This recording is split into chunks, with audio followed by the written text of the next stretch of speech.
I'm not the only one to have had a difficult relationship with my mother. In fact, I'm sure that almost everyone who's known her has.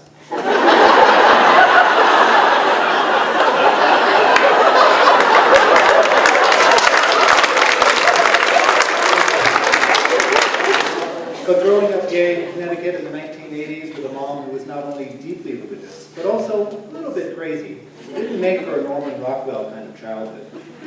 Things were fine before I hit that dreaded age where children transform from their sweet, innocent selves into those alien creatures we call adolescents. Before that, it was all fun and games. Lazy summer days at the beach, tramping through the thick East Coast forest, trapping frogs and fireflies in mason jars, rolling around in the mud just like any other 10-year-old boy. It was Bruce Springsteen nostalgia through and through.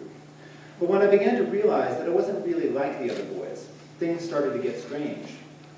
It was just around that time that my parents went through a difficult divorce. My mom remarried soon after that. The man she chose was, well, let's just say he wasn't really from the fresh aisle. I'm no expert, but as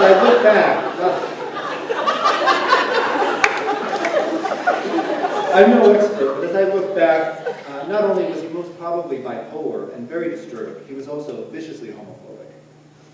As the signs of my homosexuality began to show, I felt judged all the time. I didn't really have a word for it yet. All I knew was I was different. I also knew that whatever I was, it wasn't okay, and I just assumed that everyone else around me felt the same way. My mom says to this day that she didn't know I was gay then. I believe her mostly because I know how hard I worked to hide myself from them. It was the pain of that hiding that led me to all sorts of rebelling and acting out. I listened to heavy metal music, which my mom absolutely hated, a bonus for sure. I smoked cigarettes and pilfered booze from the dining room liquor cabinet. I started to talk back to my teachers at school and to get into all sorts of trouble. I became what they called back then a problem child. I don't know if I was looking for attention from my mom and stepdad, but one thing's for sure, I got it. One day they ransacked my room and found all the artifacts of my newly discovered sexuality. Maybe it was too much for them to handle, or maybe they just didn't really want to know the truth. That week my mom sent me off to a psychiatrist, and for me the message was clear. There was something wrong with me. I was broken. I was somehow tainted and maybe even a little bit dirty. Soon after that, I worked even harder to hide the truth of me, not only from my mom, my stepdad, and the world, but from myself as well.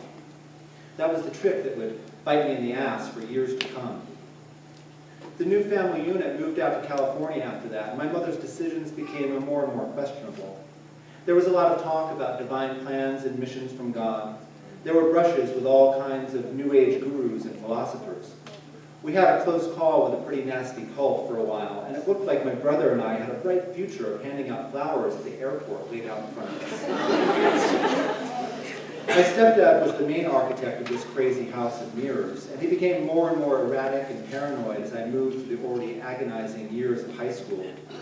My brother and I hated and feared him, but we felt powerless against him and his ranting, and for a long time it seemed like we didn't even have a mother. There was just no one there to shield us from him. One night he came into my room and shook me out of a deep sleep. He hissed at me as he pressed my shoulder hard into the mattress. He pointed to my leather-clad rock and roll heroes on the posters in my room. "You want to look at pictures of men with cocks sticking out of your pants," he said, "you do it when you're on your own." I was sent home to live with my dad about a year later.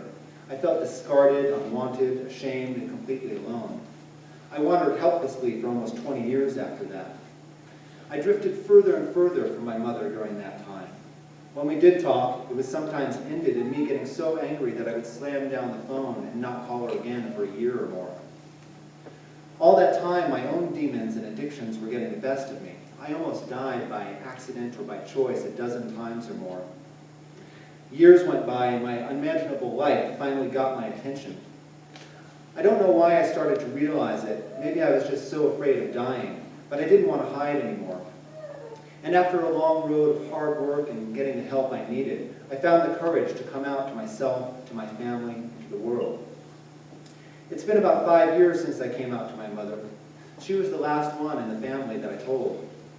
I was still scared of the rejection and the judgment I was certain I was going to get. But as it turned out, all those years that I had been struggling, she had been growing and changing herself. I'll never forget the day. I took her for a walk around Memorial Lake in Colorado Springs one scorching summer morning. It was just after one of those years of not speaking. "Mom, I'm gay," I told her. And that was all it took. Now, it hasn't been all smooth sailing since then, but our relationship that was for so long fraught with difficulty and bitterness has become something I had given hope up on a long time ago, a real mother-son relationship. All that support, protection, and wisdom that I missed out on in those early years is being heaped upon me now. These days, there isn't a day that goes by where she doesn't remind me that she's there for me.